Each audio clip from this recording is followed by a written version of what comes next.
Parvati Vasudevaya.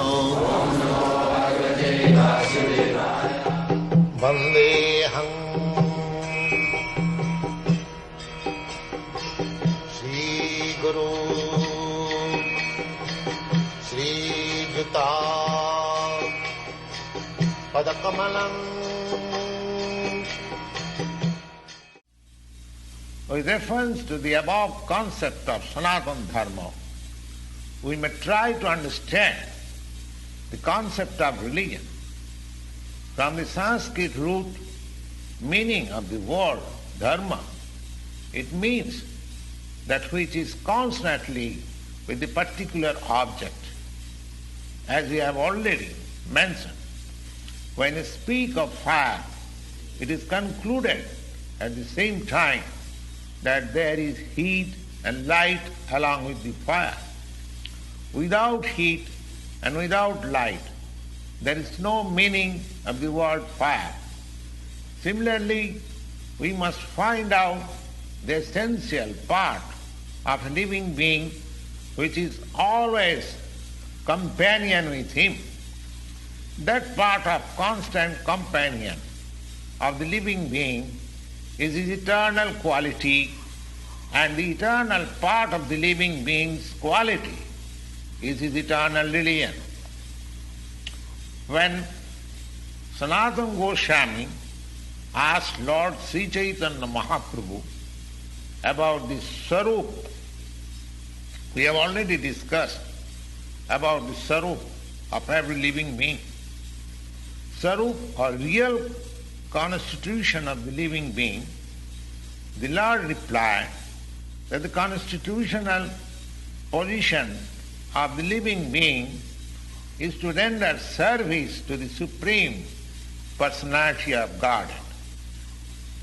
But if we analyze this part of the statement of Lord Chaitanya, we can very well see that every living being is constantly engaged in the business of rendering service to another living being. A living being serves another living being in different capacities, and by doing so, the living entity enjoys life. A lower animal serves a human being. A servant serves his master.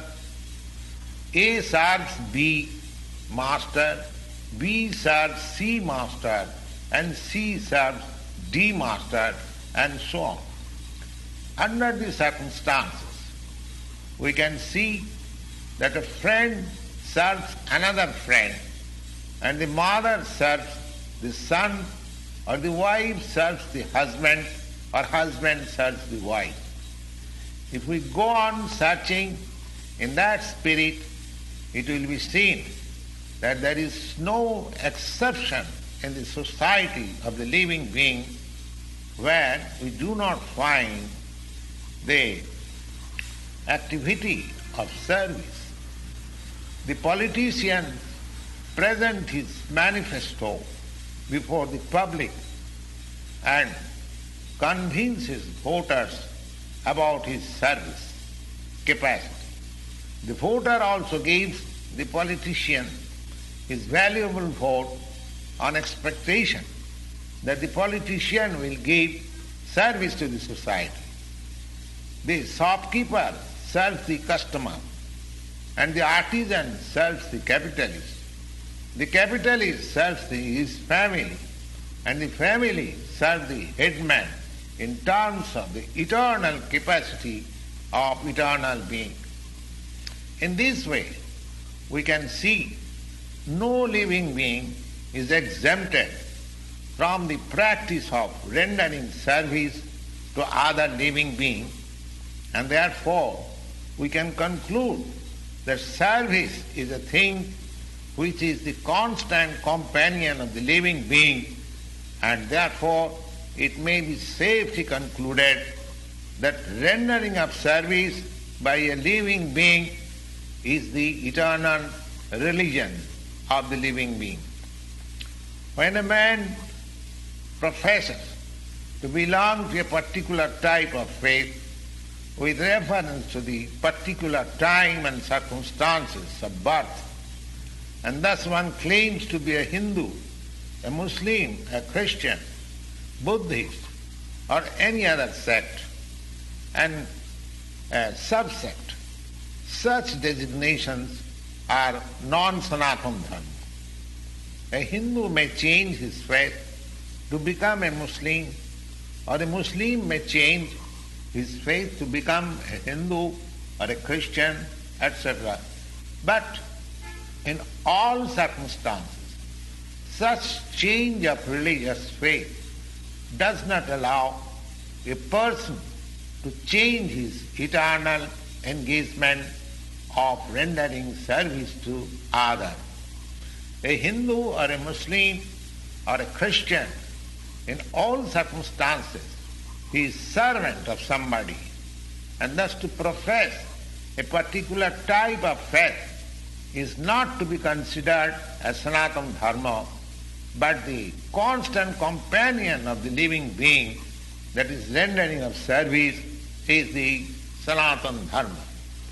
So, factually, we are related in the service relationship with the Supreme Lord. The Supreme Lord is the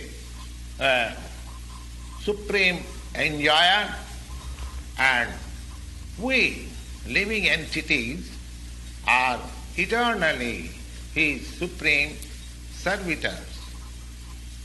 We are created for His enjoyment, and if we participate in that eternal enjoyment with the Supreme Personality of Godhead, that makes us happy, not otherwise. Independently, as I have already explained, that independently any part of the body, the hand, the feet, the fingers, or any part of the body, independently cannot be happy without cooperation with the stomach. Similarly, the living entity can never be happy without rendering his transcendental loving service to the Supreme Lord. Now, in the Bhagavad Gita, the worship of different demigods is not approved. It's not approved because it is said in the Bhagavad Gita, 7th chapter, 20th verse, the Lord says, कामस्तस्ते हितज्ञानः प्रपद्यन्ते अन्नदेवताः. कामस्तस्ते हितज्ञानः. Those who are drifted by lust, only they worship the demigods other than the Supreme Lord, Krishna.